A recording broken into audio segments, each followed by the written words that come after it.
नमस्कार, मैं हूं प्रिया। आज है 30 अप्रैल। चले जानते हैं बिहार की 25 बड़ी खबरों को।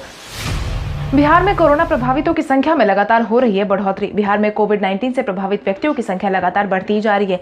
बीते दिन के मुताबिक बिहार में प्रभावितों का आंकड़ा 403 पहुंच चुका है। खबरों की माने तो पाए गए मरीज दरभंगा, रोहतास, पटना, पश्चिम चंपारण के हैं, जिसके बाद स्वास्थ्य विभाग ने सख्ते में आकर सैनिटाइजेशन की प्रक्रिया को तेज करवाने का ऐलान जारी किया है। वहीं लोगों से सोशल डिस्टेंसिंग का पालन करने की भी अपील की है। इसके साथ ही बीते दिन बिहार से राहत भरी खबर सामने आते हुए 20 मरीजों के ठीक होने की बात भी सामने आई है, जिसकी जानकारी स्वास्थ्य मंत्री मंगल पांडे ने खुद जारी की है। बंद में बाहर फंसे लोगों को मोदी सरकार ने दी बड़ी राहत। कोविड-19 के बढ़ते असर के बीच दूसरे राज्यों में फंसे प्रवासियों को लेकर केंद्र सरकार ने अब अपना फैसला सुनाते हुए बड़ी राहत दी है, जिसके तहत मोदी सरकार ने प्रदेश में फंसे मजदूरों, छात्रों, पर्यटकों और अन्य लोगों को घर वापसी के लिए कुछ शर्तों के साथ छूट देने का ऐलान किया है। जिसके बाद 17 शर्तों के बाद बंद के बीच मजदूरों, तीर्थयात्रियों को अब एक बार फिर से घर आने का मौका मिलेगा। जिसके बाद अब बिहार के बाहर फंसे मजदूर और छात्रों के घर वापसी का रास्ता साफ हो गया। हालांकि बाहर से आने वाले सभी लोगों को सरकार द्वारा जारी किए गए जरूरी दिशा निर्देश का पालन करना जरूरी बताया गया है। मुख्यमंत्री नीतीश कुमार की कैबिनेट मीटिंग में 8 एजेंडों पर लगी मुहर। बंद के बीच मुख्यमंत्री नीतीश कुमार ने बीते दिन बिहार कैबिनेट की बैठक बुलाई थी, जिसमें कुल मिलाकर 8 एजेंडे पर मुहर लगाई गई है। खबरों की माने तो नीतीश सरकार ने ग्रामीण इलाके में 18.18 लाख परिवार को 1,000 रुपए देने का ऐलान किया है। वहीं लंबित कार्डधारियों को भी अब 1,000 रुपए देने का ऐलान जारी किया है। साथ ही शहरी क्षेत्र में रहने वाले 3.24 लाख परिवार को भी 1,000 रुपए देने का ऐलान जारी किया गया है। सरकार ने गाड़ियों के टैक्स जमा करने पर भी बड़ी छूट दी है, जिससे कि अब सभी लोग अपने मालवाहक पैसेंजर आदि के टैक्स को 30 जून 2020 तक भर सकते हैं। कोविड-19 की चेन तोड़ने की हो रही है बड़ी तैयारी। कोविड-19 की चेन तोड़ने की बड़ी तैयारी हो रही है, जिसके तहत आज से पूरे बिहार में डोर टू डोर स्क्रीनिंग की प्रक्रिया शुरू होगी, जिसकी जानकारी स्वास्थ्य मंत्री मंगल पांडे ने देते हुए यह कहा है कि बिहार में अब तक 21,500 से ज्यादा सैंपल्स की जांच की जा चुकी है। वहीं अब 21,000 से ज्यादा जांच किट की भी खपत हो चुकी है। राज्य सरकार ने 50,000 से ज्यादा किट मंगवाई थी, जिनमें 40,000 किट अभी स्टॉक में बची हुई है। वहीं आपको बता दें, बिहार में लगातार कोविड-19 के मामले बढ़ते जा रहे हैं। ऐसे में सरकार बड़े स्तर पर इसके रोकथाम की कोशिश में जुटी हुई है। आनंद किशोर बने पटना मेट्रो के एमडी। भूमि अधिग्रहण के लिए बनाए गए मास्टर प्लान में आनंद किशोर को पटना के एमडी का कार्यभार सौंपा गया है। आनंद किशोर को एमडी बनाने के कारण पटना मेट्रो में निदेशक के पद पर नामित ऊर्जा विभाग के सचिव विनोदानंद झा को हटा दिया गया है। आपको बता दें, नियमों के मुताबिक एमडी सहित बोर्ड ऑफ मेंबर में सिर्फ 5 लोग ही रह सकते हैं और यही कारण है कि विनोद झा को उनके पद से हटा दिया गया है। वहीं पटना मेट्रो का एमडी बनते ही आनंद किशोर ने मेट्रो प्रोजेक्ट में काम में तेजी लाने का दिशा निर्देश जारी किया है। मेट्रो रेल कॉर्पोरेशन ने भूमि अधिग्रहण कार्य के लिए एक विशेष कोषांग का गठन भी कर दिया है। एईएस मामलों में बढ़ोतरी को देखते हुए मुख्यमंत्री नीतीश कुमार ने आशा व आंगनबाड़ी कार्यकर्ताओं को दिया आदेश। एईएस के मामले में मुजफ्फरपुर में दस्तक देने के बाद ही इसकी वजह से स्थिति हाथ से बाहर जाती दिखाई देने लगी है। इसी को ध्यान में रखते हुए मुख्यमंत्री नीतीश कुमार ने अब समीक्षा बैठक की है और उसके बाद अधिकारियों को जरूरी दिशा निर्देश भी जारी किए हैं। खबरों की माने तो मुख्यमंत्री नीतीश कुमार ने पटना स्थित अपने आवास से वीडियो कॉन्फ्रेंसिंग के जरिए स्वास्थ्य विभाग और संबंधित जिलों के डीएम के साथ एईएस के रोकथाम के लिए जरूरी दिशा निर्देश जारी किए। वहीं इस काम के लिए आशा और आंगनबाड़ी कर्मियों को भी लगाया गया है। वहीं घर घर जाकर लोगों को इस बारे में जागरूक करने का काम भी सौंपा गया है।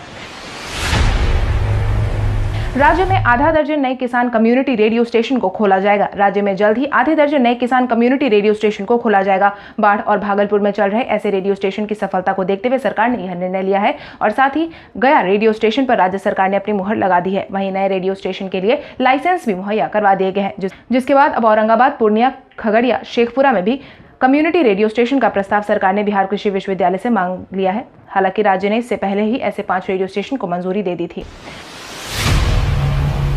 सिर्फ कोरोना के लिए समर्पित अस्पतालों में मरीज की बढ़ती संख्या को देखते सरकार हुई परेशान।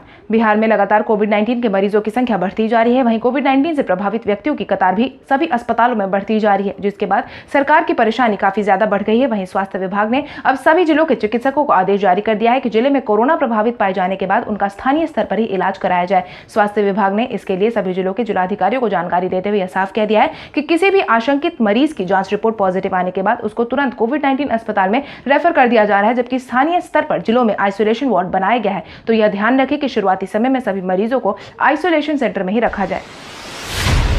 बिहार के 29 जिलों में कोविड-19 का बढ़ा असर। कोविड-19 बिहार में बड़ी तेजी से अपने पैर पसार रहा है। वहीं बिहार में 29 जिलों में कोविड-19 का असर फैल गया है। बिहार के मधुबनी, सीतामढ़ी, पूर्वी चंपारण के बाद पश्चिम चंपारण में भी कोरोना ने अपनी जद में बना ली है। बीते दिन पश्चिम चंपारण में भी कई मामले सामने आए हैं, जिसके बाद पूरे इलाके में अफरा तफरी का माहौल उत्पन्न हो गया है। इसके बाद बिहार में कोविड-19 से प्रभावित व्यक्तियों का आंकड़ा 350 के पार पहुंच गया है। वहीं बिहार में हॉटस्पॉट इलाके को सैनिटाइजेशन का काम किया जा रहा है। वहीं लोगों से बार बार घरों में रहने की अपील भी की जा रही है। स्वास्थ्य विभाग द्वारा निकाली गई रिक्तियों पर आवेदन भरने की आज आखिरी तारीख। सरकारी नौकरी की चाह रखने वाले युवाओं के लिए खुशखबरी। स्वास्थ्य विभाग ने नर्सेस ANM के पदों पर आवेदनों की मांग की थी, जिसके आवेदन की आखिरी तारीख 9 अप्रैल तय की गई थी। हालांकि अब इन पदों पर आवेदन की तारीख को 30 अप्रैल तक बढ़ा दिया गया था। खबरों की माने तो स्वास्थ्य विभाग द्वारा निकाली गई रिक्तियों में पुरुष और महिला दोनों ही आवेदन के लिए योग्य करार किए गए हैं। इतना ही नहीं, इच्छुक अभ्यर्थियों के पास अप्लाई करने के लिए बस आज ही का समय बचा हुआ है। ज्यादा जानकारी के लिए इच्छुक अभ्यर्थियों से बिहार स्वास्थ्य विभाग की वेबसाइट पर जाकर जानकारी लेने की अपील की गई है। बिहार में 20 और मरीज हुए कोविड-19 से मुक्त। बिहार में 20 और मरीजों में कोविड-19 से मुक्त होने की खबर सामने आई है। इसके बाद सूबे में ठीक होने वालों का आंकड़ा 84 पहुंच गया है, जिसकी जानकारी बिहार सरकार के स्वास्थ्य विभाग ने दी है। वहीं स्वास्थ्य मंत्री मंगल पांडे ने यह भी बताया है कि जहां एक तरफ बिहार में कोविड-19 होने वालों का संख्या बढ़ता ही जा रहा है, वहीं दूसरी तरफ ठीक होने वालों की दर में भी बढ़ोतरी देखी गई है, जो कि सभी बिहार वासियों के लिए एक राहत भरी खबर साबित होगी। वहीं अब बीते एक हफ्ते में बिहार में 240 नए मामले सामने आए हैं, जिससे कि बिहार के स्वास्थ्य विभाग पूरी तरह से सख्ते में आ गया है। मुंगेर जिले की सीमा पर अब सीसीटीवी कैमरे से रखी जाएगी नजर। बिहार के हॉटस्पॉट जिलों में शामिल हुए मुंगेर की सीमा पर अब सीसीटीवी कैमरे से नजर रखी जाएगी, क्योंकि बिहार में लगातार कोरोना के मामले में इजाफा देखा जा रहा है। अब तक मुंगेर जिले में प्रभावित व्यक्तियों का आंकड़ा 90 को पार कर चुका है। इसी को ध्यान में रखते हुए अब प्रमंडलीय आयुक्त ने अधिकारियों को निर्देश देते हुए सीमा में प्रवेश करने वालों पर पैनी नजर रखने का ऐलान जारी किया है। साथ ही बैरिकेडिंग को मजबूत करने की भी पहल की है।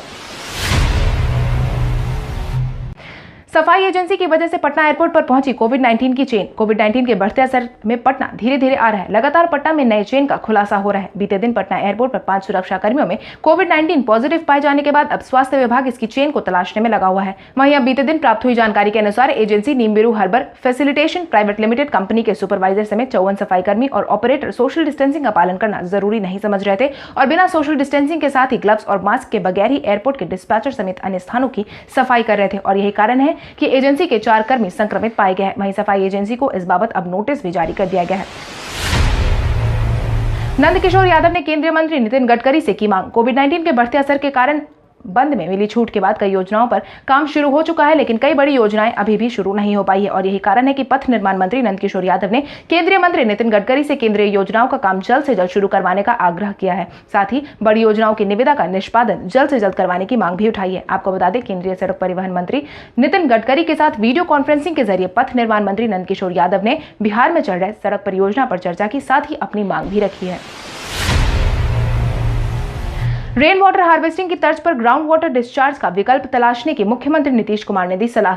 मुख्यमंत्री नीतीश कुमार ने बीते दिन राजधानी पटना को जल जमाव से बचाने के लिए हो रहे कामों की समीक्षा की है। वहीं अब अधिकारियों को जरूरी दिशा निर्देश जारी करते हुए रेन वाटर हार्वेस्टिंग की तर्ज पर ग्राउंड वाटर डिस्पैचर का विकल्प तलाशने का सुझाव दिया है, जिसके तहत उन्होंने कहा कि जल जमाव से बचने के लिए तत्कालीन कृषि योजना के साथ दीर्घकालिक योजना बनाना आवश्यक है। इसके साथ ही सभी संप हाउस के लिए डेडिकेटेड फीडर के साथ वैकल्पिक इंतजाम करने का भी ऐलान जारी किया गया है। वहीं मुख्यमंत्री नीतीश कुमार ने कमेटी के सुझाव के मुताबिक ही जल जमाव से बचने के लिए काम करने की सलाह दी है।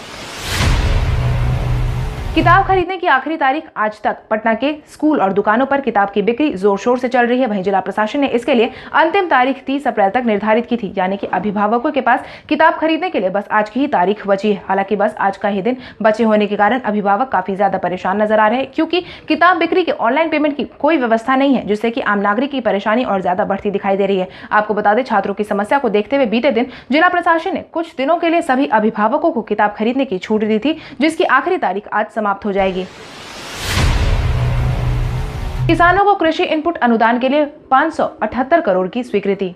उक्त जानकारी उप मुख्यमंत्री सुशील कुमार मोदी ने दी है, जिसके तहत उन्होंने बताया है कि बेमौसम बरसात के कारण जिन भी किसानों की फसल बर्बाद हुई है, उनके लिए कृषि इनपुट अनुदान के तहत 578 करोड़ की राशि को स्वीकृति दे दी गई है। इसके तहत बंद के कारण मार्च महीने में हुई खराब फसलों को ध्यान में रखते हुए वंचितों के लिए ऑनलाइन आवेदन की तारीख को भी 4 मई के लिए बढ़ा दिया गया है। वहीं अप्रैल महीने में बर्बाद हुई फसलों के लिए भी जल्द ही राशि आवंटित कर दी जाएगी। इसके साथ ही उप मुख्यमंत्री सुशील कुमार मोदी ने यह भी कहा है कि किसानों को बंद के इस माहौल में किसी भी तरह की कोई परेशानी का सामना नहीं करना पड़ेगा। सरकार हर कदम में उनके साथ है। मशहूर फिल्म अभिनेता इरफान खान ने दुनिया को कहा अलविदा। पीकू, अंग्रेजी मीडियम जैसी फिल्मों में अपने अभिनय का प्रमाण देने वाले इरफान खान ने बीते दिन दुनिया को अलविदा कह दिया है। खबरों की माने तो इरफान खान ने मुंबई में अपनी आखिरी सांस ली है, जिसके बाद बॉलीवुड के गलियारे में सन्नाटा पसरा हुआ है। वहीं कई अभिनेताओं ने इरफान खान के जाने पर संवेदना व्यक्त की है। इसके साथ ही मुख्यमंत्री नीतीश कुमार ने भी फिल्म अभिनेता इरफान खान के दुनिया को अलविदा कहने पर अपनी संवेदना व्यक्त की और उन्हें बहुमुखी प्रतिभा के धनी अभिनेता बताया है। भगवान उन्हें शांति दे तथा उन्हें उनके परिजनों एवं प्रशंसकों को धैर्य धारण करने की शक्ति देने की भी अपील की है। बिहार में गाड़ियों के टैक्स देने पर मिलेगी छूट। मुख्यमंत्री नीतीश कुमार की बीते दिन कैबिनेट मीटिंग में गाड़ियों के टैक्स भुगतान में छूट देने का ऐलान जारी किया गया है, जिसके तहत अब वाहन मालिक 30 जून तक टैक्स को जमा कर सकते हैं। नीतीश कैबिनेट की बैठक में मालवाहक पैसेंजर जैसी गाड़ियों में छूट देने का निर्णय लिया गया है। इतना ही नहीं, मुख्यमंत्री नीतीश कुमार की इस बैठक में 8 अन्य मुद्दों पर मुहर लगाई गई है। इसके साथ ही बिहार सरकार ने सभी जिलों में कोविड-19 के बढ़ते मामलों की भी समीक्षा की है। बिहार के 2 यूनिवर्सिटीज में नए कुलपतियों का किया गया नियुक्त। उक्त जानकारी राज्यपाल फागू चौहान ने दी है, जिसके तहत उन्होंने कहा है कि बिहार के 2 विश्वविद्यालयों में नए कुलपति की तैनाती की गई है, जिसके लिए सचिवालय को आदेश जारी कर दिया गया है। वहीं सचिवालय को जारी किए गए आदेश में यह साफ तौर पर कहा गया है कि पटना विश्वविद्यालय तथा कामेश्वर सिंह दरभंगा संस्कृत विश्वविद्यालय के लिए नए कुलपति की अस्थायी तौर पर प्रतिनियुक्ति की जा रही है। यह दोनों कुलपति 2 मई 2020 के प्रभाव से अपने मूल दायित्व के अतिरिक्त संबंधित विश्वविद्यालयों के कुलपति के कार्यभार को संभालेंगे। हालांकि राज्यपाल फागू चौहान ने यह भी साफ कर दिया है कि अभी यह दोनों कुलपति अस्थायी रूप से विश्वविद्यालय में नियुक्त किए गए हैं।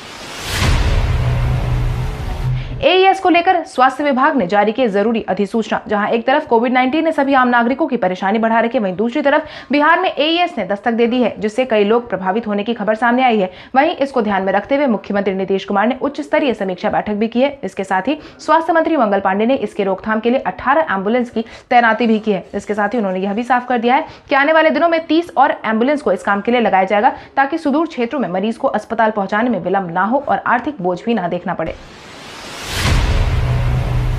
बिहार के अंतर जिला चेकिंग पॉइंट पर जांच नहीं होने की खबर आई सामने। अंतर जिला चेकिंग पॉइंट्स पर बिहार में जांच नहीं होने की खबर सामने आई है, जिसके तहत गृह विभाग के अपर मुख्य सचिव आमिर सुबहानी ने सभी डीएम और एसपी को पत्र लिखकर अंतर जिला सीमा पर व्यक्तियों और वाहनों के आवागमन पर प्रभावी ढंग से रोकने का निर्देश जारी किया है। गृह विभाग के अपर मुख्य सचिव द्वारा जारी किए गए पत्र के अनुसार कुछ दिनों से यह पाया जा रहा है कि बिहार के किसी एक जिले से प्रस्थान कर दूसरे जिले पहुंचने वाले व्यक्ति कोविड-19 से प्रभावित पाए गए हैं। यानी कि साफ तौर पर अंतर जिला चेकिंग पॉइंट पर सही तरीके से लोगों की जांच नहीं की जा रही है और यही कारण है कि बिहार में प्रभावित व्यक्तियों की संख्या लगातार बढ़ती जा रही है।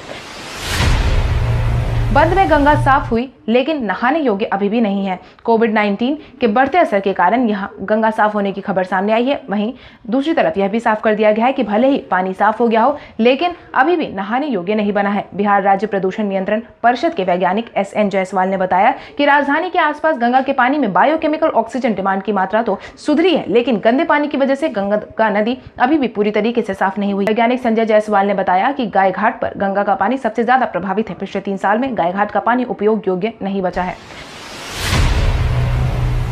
कपिल देव ने सचिन तेंदुलकर को लेकर कही अहम बात। भारतीय टीम के पूर्व खिलाड़ी कपिल देव ने हाल ही में सचिन तेंदुलकर को लेकर कई अहम बातें कही हैं, जिसके तहत उन्होंने कहा है कि सचिन अपने करियर में जितना हासिल किया है वह उससे ज्यादा हासिल कर सकते थे। रेडियो सिटी से बातचीत के दौरान कपिल देव ने उक्त बातें कही हैं। इसके साथ ही उन्होंने यह भी कहा कि जब भी मैं कुछ कहता हूं तो लोग इसको गलत समझ लेते हैं। मैं कहना चाहता हूं कि सचिन तेंदुलकर भारत के सबसे बेहतरीन क्रिकेटर है। मैं सोचता हूं कि सचिन ने क्रिकेट में जो हासिल किया वह अपने टैलेंट के दम पर उससे ज्यादा हासिल कर सकते थे। इतना ही नहीं, पूर्व भारतीय कप्तान कपिल देव ने सचिन तेंदुलकर की तारीफ करते हुए कहा कि सचिन ने अपने 24 साल के क्रिकेट को दिए हैं और वही भारत के नाम जीत भी दर्ज करवाई है।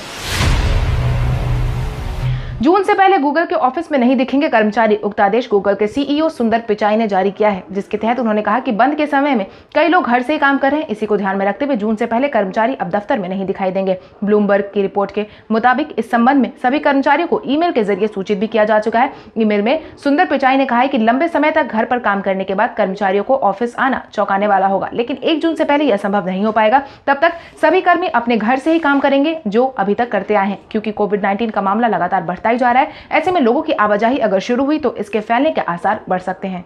कल हमारे द्वारा पूछे गए सवाल का जवाब आप में से बहुत सारे यूजर ने हमें कमेंट करके दिया था, उसके लिए आपका बहुत बहुत धन्यवाद। आप में से जिन यूजर का कमेंट हमें अच्छा लगा है उनके नाम है संजीत कुमार, सूरज मोहन, संजय कुमार, गौरी देवी, निकी कुमारी, आलोक कुमार उपाध्याय, आनंद कुमार, सूर्या सिंह, अलका कुमारी, सूर्य नारायण राय, मनोज कुमार, मोहम्मद सरफराज आलम, निर्भय कुमार, सुधांशु सैनी। इसके अलावा हमारी टीम को और भी लोगों के जवाब अच्छे लगे, मगर समय के अभाव के कारण हम उनका नाम नहीं ले पाए। लेकिन आप हमारे सवालों का जवाब देते रहे, हम कल आपका नाम लेने की पूरी कोशिश करेंगे। तो चलिए बढ़ते हैं आज के सवाल की ओर। आज का सवाल कुछ इस प्रकार है। प्रधानमंत्री नरेंद्र मोदी द्वारा दूसरे राज्यों में रह रहे लोगों को उनके राज्य में वापस भेजने के फैसले से आप कितने सहमत हैं, कितने नहीं? अपने जवाब हमें कमेंट करके जरूर बताएं। इसके साथ ही आज के लिए बस इतना ही। अगर आप ये वीडियो हमारे यूट्यूब पर देख रहे हैं तो हमारे चैनल को सब्सक्राइब करें और बेल आइकन दबाना ना भूलें। और अगर आप ये वीडियो हमारा फेसबुक पर देख रहे हैं तो इस वीडियो को लाइक करें और ज्यादा से ज्यादा शेयर करें। धन्यवाद।